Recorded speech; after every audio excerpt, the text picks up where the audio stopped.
Kamusta Aquarius? Welcome to Like a Tarot.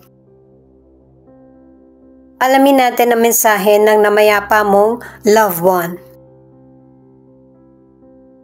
Gamit itong angel number.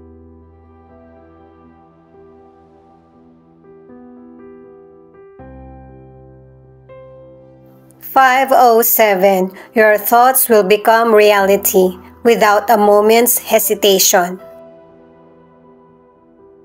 May mga Aquarius, hindi lang naman kayo. May ibang tao din na nagdududa na baka hindi naman magkatotoo yung minamanifest mo. Kung hindi mo pinapaniwalaan sa sarili mo yung mga milagrong posible para sa iyo, pakinggan mo yung kwento ng iba base sa experience nila. Maniwala ka sa milagro kasi yung nabuhay ka ay milagro na. Mag-ingat din sa mga negatibong binibitawan na salita, lalo na kung patungkol sa sarili, sa pamilya or sa ibang tao. Kumukonekta yung card mo na kailangan mong maniwala at magtiwala.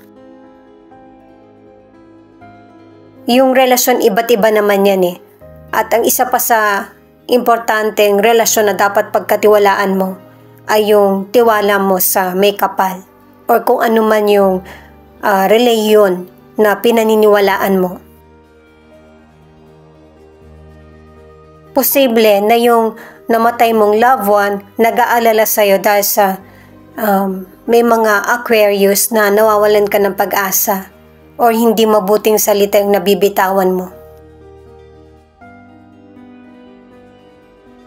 Paalala para sa mga bagong viewers na ang reading na ito ay timeless reading, general reading, anuman ang edad mo or gender mo. Guide reading lamang ito, hindi rin magre-resonate sa lahat kaya kunin mo lang ang akma sa sitwasyon mo. Ikaw na magpalit kung si person mo ito o ikaw. Ito ang start ng 1-week reading mo. Gamit naman ng tarot cards, alamin pa natin yung ibang detalye kung ano yung pagbabagong mangyayari para sa mga Aquarius. Ayan, nakatatlong cards na tayo guys. The Sun, 3 of Pentacles, 4 of Pentacles. Magkakaroon na ng linaw kung ano yung journey na tinatahak mo sa buhay mo ngayon. At saka ito yung panahon na magiging solid na kung ano yung gusto mong progress sa buhay. At itong pagkakataon na ito ay papahalagahan mo. Dahil sa yung mga sinapit mong kapighatian sa nakaraan, lalo na sa financial at saka sa mga sitwasyon na feeling mo mag-isa ka. Natapos mo na yung chapter na yon. Itong tatlong cards na ito ay sign ng success sa career, sa negosyo, sa pag-aaral mo kung nag-aaral ka. Magkakaroon ka ng stable na posisyon sa career o kaya magpapatuloy yung negosyo mo. Kaya pinapakita sa mga cards mo na kahit yung kita mo ay magiging stable din. Kaya kung ang ilan sa inyo ay hindi ka na happy sa trabaho mo, yung boss mo, gagawin niya yung paraan na para magstay ka sa trabaho. Posibleng ang gagawin ng boss mo, i-hold yung sweldo mo, or tataasan yung sweldo mo, o kaya papangakuan ka na mapopromote ka, magstay ka lang. Ang ilang single naman, nabuhayan yung loob mo. Kasi pagkatapos ng sadness sa nakaraan mong relasyon,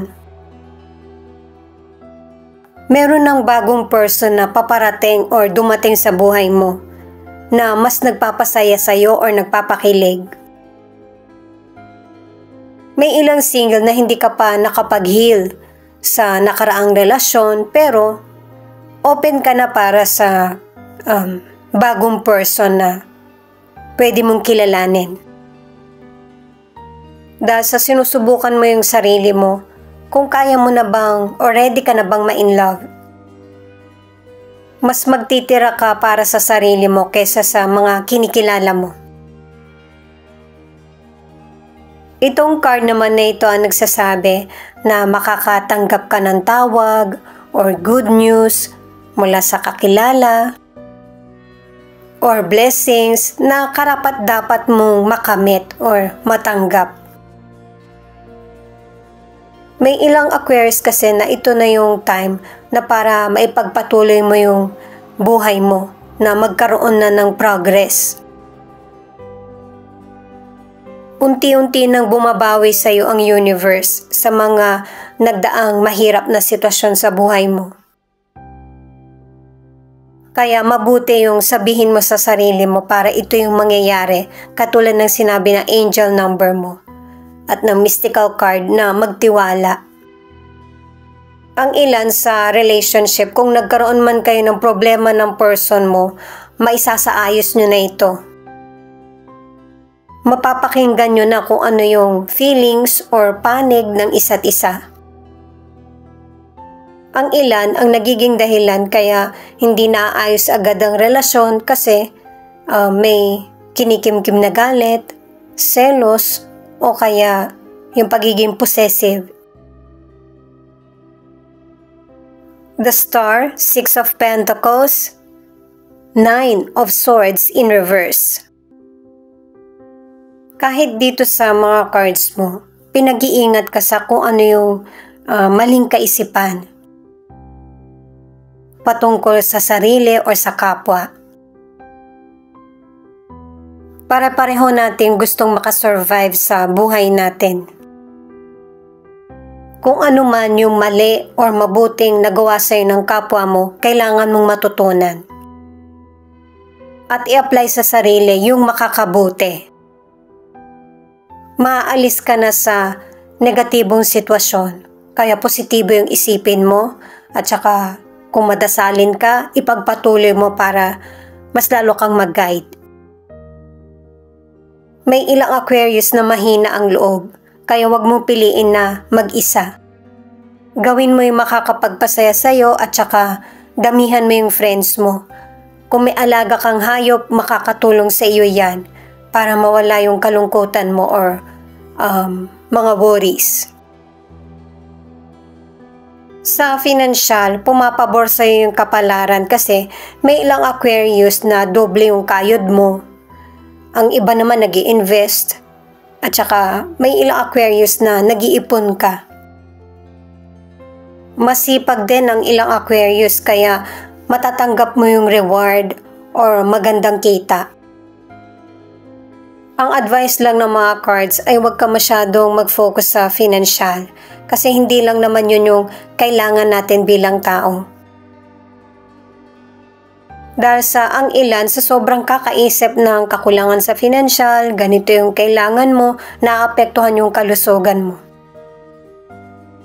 Mas importante yung health mo kesa sa mga negatibong kaisipan. Para sa ilang single, nakadalawang cards ka na i-let go mo na yung mga negatibo sa nakaraan. Kasi meron ng paparating na person na ibibigay sa iyo yung pagmamahal na gusto mo. Pero may kapalit ito, yung maging totoo ka sa kanya.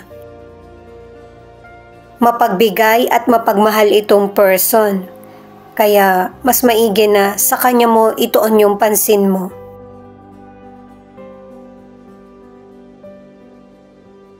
Inuulit lang din dito sa card na ito na kapag ka meron kang iniisip, mas maigi na mabuti ito kasi misteryoso or milagrong mangyayari ito sa iyo kung ano yung mga naisip mong mabuti. May mga event or situation na nagkakataon pero importante pa rin. May mga koneksyon, situation na mararamdaman mong blessed ka. Sa mga nasa relationship, ang ilan sa inyo away at bate yung relasyon nyo. Ang iba naman, nakadalawang cards ka na maisasaayos muli kung ano man yung problema sa relasyon nyo.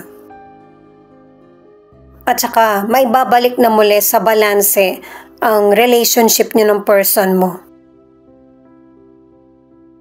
Ang ilan sa relationship, kaya meron ka pa rin kinikimkim na galit sa person mo kasi natuklasan mo na merong panlilin lang sa money o kaya nagkaroon ng cheating na issue. At naging usapin ito, pinagsisisihan ito ng person mo. Kung bakit ba hindi niya napigilan yung damdamin niya at saka nagtatalo kayo, yung hindi mo makalimutan yung nagawa niya. Six of Wands, Seven of Pentacles, The World. Malinaw dito sa mga cards mo na ikaw na mismo yung gumagawa o lumalapit sa magandang pagkakataon.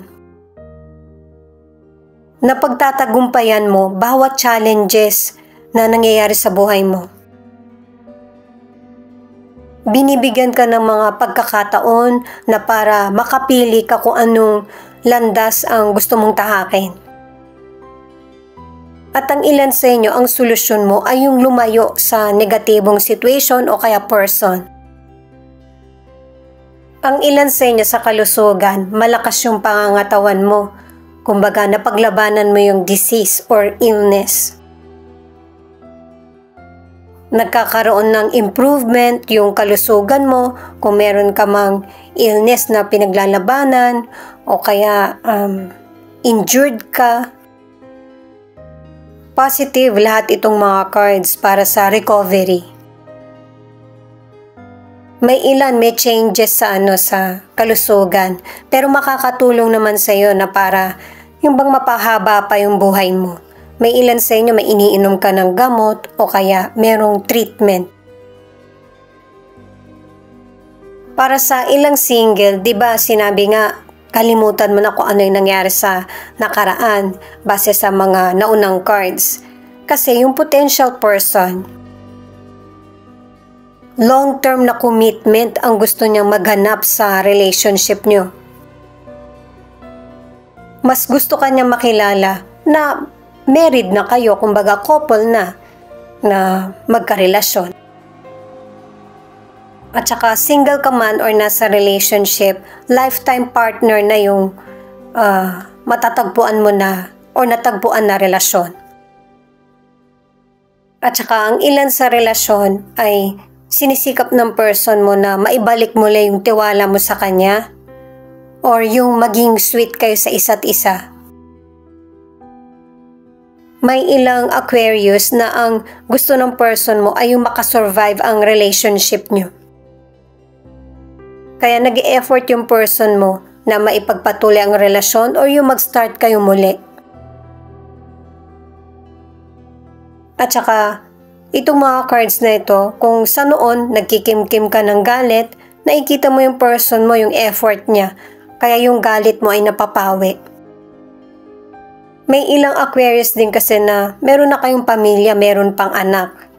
Kaya hindi mo pinipili yung sarili mo.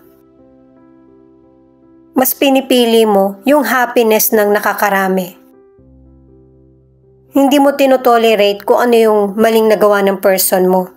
Pero para sa ikakabuti ng pamilya, ito yung gagawin mo.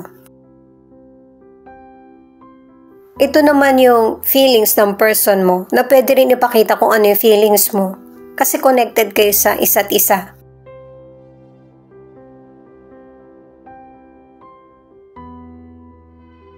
Kahit mahirap na yung situation or alanganin na, ay sinisikap pa rin ng person mo na mag-hold on sa relationship or sa iyo.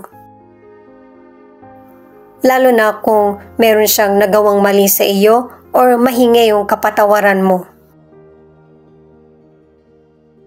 Dahil sa wise ka sa mga decisions mo, ito yung hinaharap ng person mo ngayon.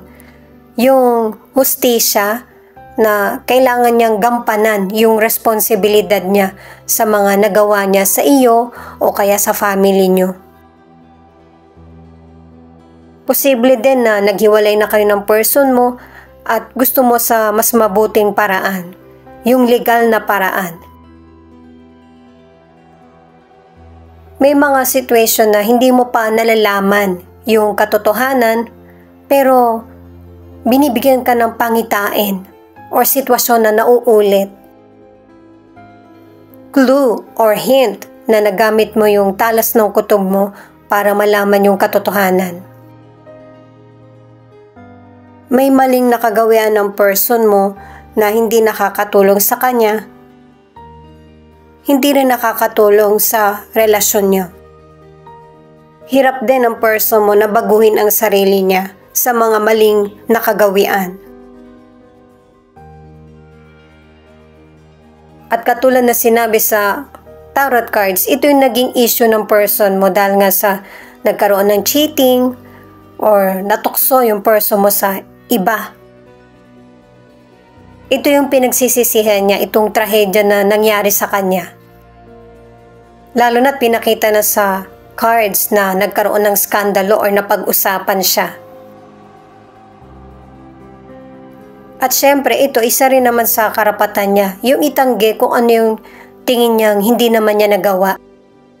Kahit na hindi man pansinin ng person mo yung sasabihin ng iba, tinatamaan din naman siya sa mga naririnig niya or nangyayaring hindi maganda sa buhay niya. Gusto niya munang mag-isa or makapag-isip. At saka may ilang Aquarius na hindi mo pa alam talaga yung situation nyo ng person mo. Hindi niya ino-open sa iyo. Pero nakatatlong cards ka na kung ano man yung issue, magkakaroon ng clarity. Wala naman kasing lihim na pwede mong itago ng panghabang buhay. Issue man ito patungkol sa sarili, sa relasyon, or panlilinlang. At base sa lahat ng cards na ipinakita, ay makukuha mo yung hustisya. Malaman mo man yung katotohanan or hindi, yung tamang direksyon ng buhay mo ay para sa tagumpay. Iaalis ka sa mga negatibong sitwasyon or person. Posible din na ang ilan mag-move forward ka na kasama mo yung person mo kasi ikaw yung pinili. Taurus, Virgo. Ito yung ilan sa 12 zodiac sign na nangunguna sa reading na ito. Kung bakit ikaw yung pinili, pinakita na sa tarot cards na ang ilan ay mag-i-effort yung person mo na para maayos yung relasyon nyo. Ito naman yung mga letra na posibleng andito yung letra ng pangalan ng person mo or letra ng pangalan mo. Thank you sa mga nag-like, share, comment, and subscribe. Ingat po kayo palagi saan man kayo naroon. B, E, T, Q, X, S, Z, P, V, L.